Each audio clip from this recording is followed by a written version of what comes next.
Hey guys, Razorblade Mango here, and today I'm here to talk about the Final Fantasy VII Remake demo that came out on the PlayStation Store.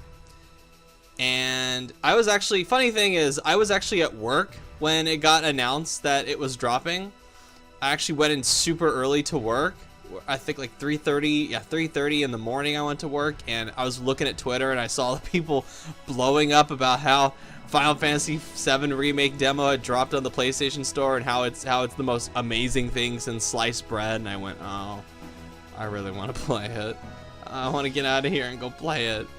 Well, I finally got to play it, and now I've actually gone through it 3 times, and I am relieved and happy to report to you guys that I had a really good time with this demo. I would actually go so far as to say I think, based on what I've played with this game, with this opening chapter, Final Fantasy VII Remake is shaping up to be pretty damn enjoyable. If it can maintain the same level of quality throughout the whole experience, then I think this is going to be the best Final Fantasy single-player Final Fantasy game since, I don't know, 10.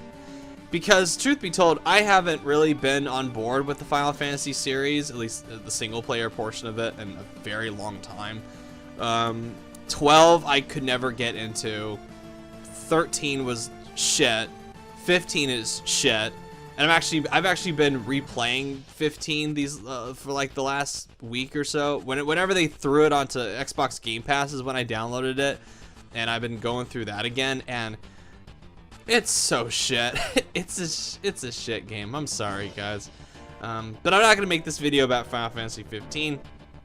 I want to talk about Final Fantasy VII Remake, because while everything about Final Fantasy VII Remake looked really cool leading up to this demo, obviously the graphics look fantastic, the music really good. I think the reorchestrated, rearranged stuff from the classic soundtrack sounds really good here.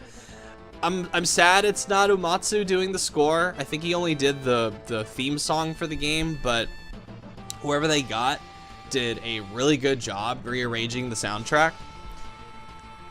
What I was nervous about going into this is the combat, because Square Enix has this strange habit, especially in Final Fantasy these recent years, of trying to create this weird hybrid of the classic turn-based JRPG stuff like you'd find in like classic Dragon Quest and Chrono Trigger, stuff like that, something like that, and also the more action RPG stuff from, say, Kingdom Hearts. And Nomura tried to do that. We're trying to blend the two together almost with Final Fantasy 15 before he was kicked off the project, and Tabata and his team turned that combat system into this unwieldy mess, poorly running, chaotic mess. And I was nervous about 7 scrapping the turn-based RPG stuff from the classic game and making this compromise between the two battle styles, because it's really tough to do that, because you can either end up with something that's just this giant mess or something that seems awkward to control given the level of fidelity and just the overall style of the game, where it doesn't mesh well with it.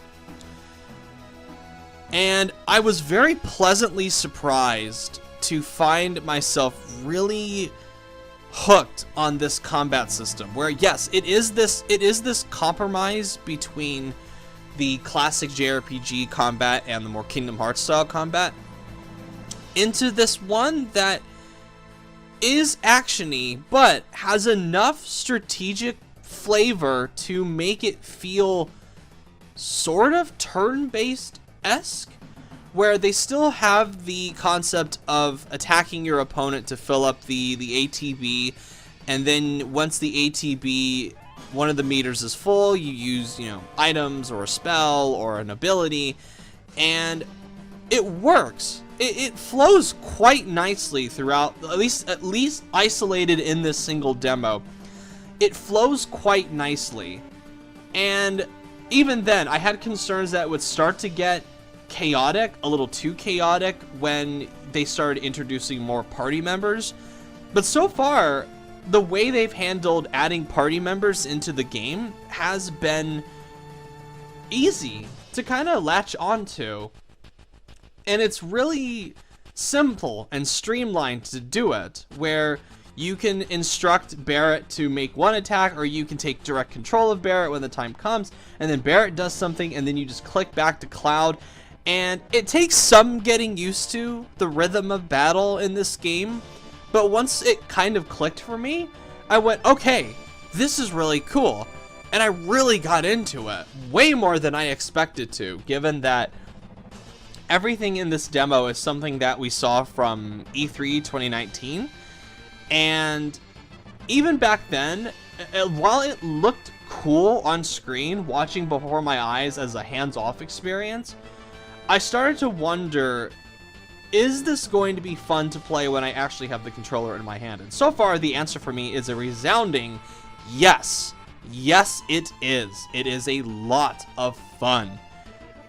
And that was a relief, because that's been one of my big concerns about the game, is that the combat system was going to be this giant clusterfuck of ideas that they threw together clumsily to try to please everybody, because you know the old saying, when you try to please everybody, you're not going to please anybody. And I think they have found a really cool way of trying to appease two combat-oriented fans of it. Do I think it's the best combat system? No, I don't, because when I went on Twitter, I saw people saying, oh my god, this is the best combat system I've ever played in a video game. Oh my god, it plays so amazing. I don't think that. I don't think this is the best combat system ever.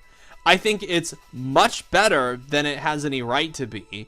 It's much better than the usual compromises that Square Enix tries to do for their Final Fantasy games.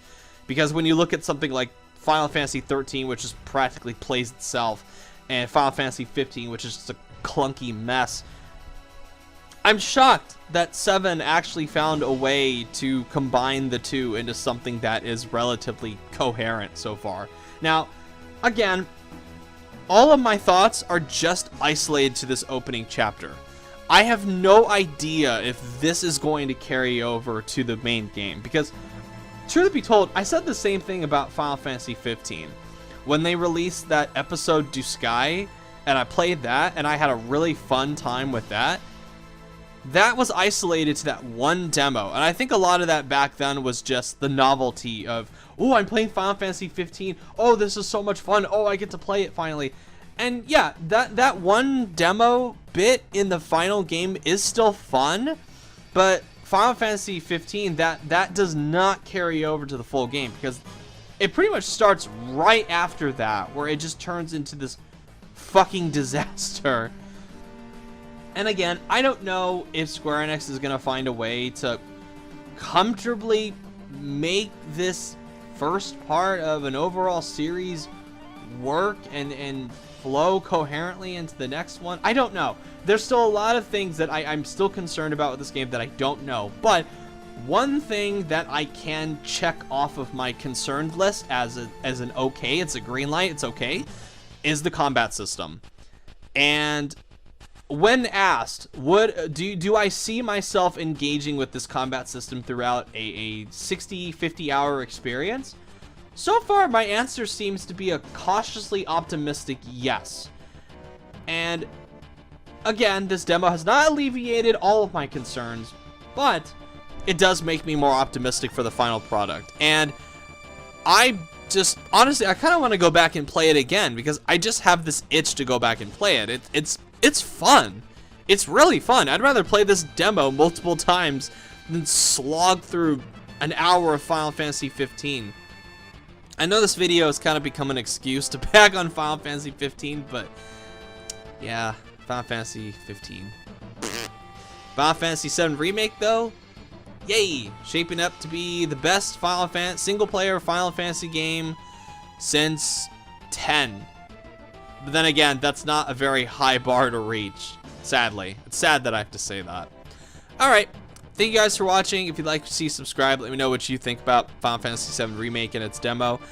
And as always, I'm Razorblade Mango. Thank you so much for watching, and I will catch you guys later.